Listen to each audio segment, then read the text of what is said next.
नमस्ते, मैं डॉक्टर अंबालिका सेठिया आप सभी का स्वागत करती हूँ। आज आज हम जो जानने वाले हैं वो है वेदांग के बारे में।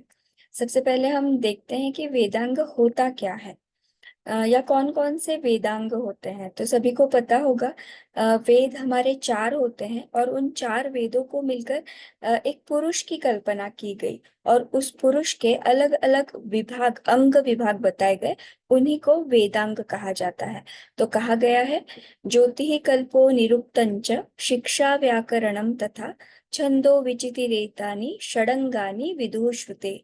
ये प्रश्न मार्ग में श्लोक हमें प्राप्त होता है और इसमें बताया गया है कि व्याकरण, ज्योतिष, निरुक्त, कल्प, शिक्षा और छंद ये सभी वेदांग हैं, अर्थात वेद के मुख्य अंग है।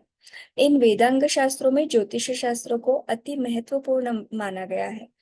वेद का प्रयोजन होता है अनिष्ट निवारण और इष्ट की प्राप्ति करवाना। अनिष्ट क्या है ये दिखाने वाला शास्त्र ही ज्योतिष शास्त्र है।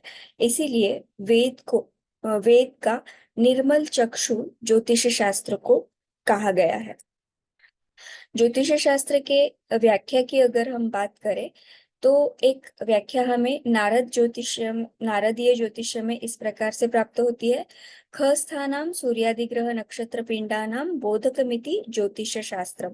इसका अर्थ ये है कि आकाश में जितने भी ग्रह, नक्षत्र, सूर्य, चंद्र इत्यादि विभिन्न पिंड है, जिनकी गति, स्थिति, स्वरूप और उनके प्रभाव का सम्यक परिज्ञान जिससे प्राप्त होता है, अर्थात हमें अच्छे से जानकारी जिससे हमें प्राप्त होती है, ऐसा ज्योतिष शास्त्र कहलाता है। इसी प्रकार वराहमिहिराचार्य ने भी ज्योतिष को त्रिस्कंधात्मक रूप में स्वीकार किया है। उन्होंने कहा है, ज्योतिष शास्त्र अनेक भेद विषयम स्कंधत्रयाधिष्ठितम। ज्योतिष शास्त्र के अनेक भेद होते हुए भी उसके मुख्य रूप से तीन स्कंध होते हैं। भास्कराचार्य ने भी कालतंत्रम जगु इस प्रकार से परिभाषित किया है, अर्थात काल को बताने वाला जो शास्त्र है वो ज्योतिष शास्त्र है।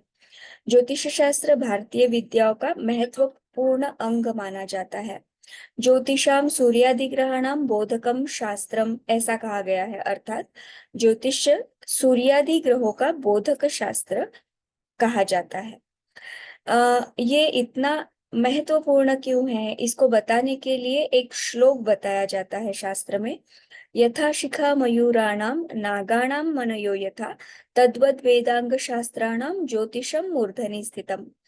इसका अर्थ है, काल का ज्ञान जिस शास्त्र से होता है, ऐसा यह शास्त्र अर्थात ऐसा यह ज्योतिष शास्त्र मयूरों की शिखा के समान और नागों के मणि के समान ही ये वेदांग ज्योतिष सबसे ऊपर है, अर्थात सबसे मूर्धनि स्थित है। ऐसा वेदांग ज्योतिष नाम का एक जो ग्रंथ है, इसमें प्रतिपादित किया गया है। ज्योतिष के तीन स्कंद होते हैं, जैसा कि अभी हमने देखा था। वराहमिहिराचार्य ने ज्योतिष के तीन स्कंद बताए। तो ये तीन स्कंद कौन कौन से हैं? स्कंद का अर्थ होता है तीन पार्ट्स में उसको डिवाइड किया गया है। एक है गणित, दूसरा है संहिता और तीसरा है होरा।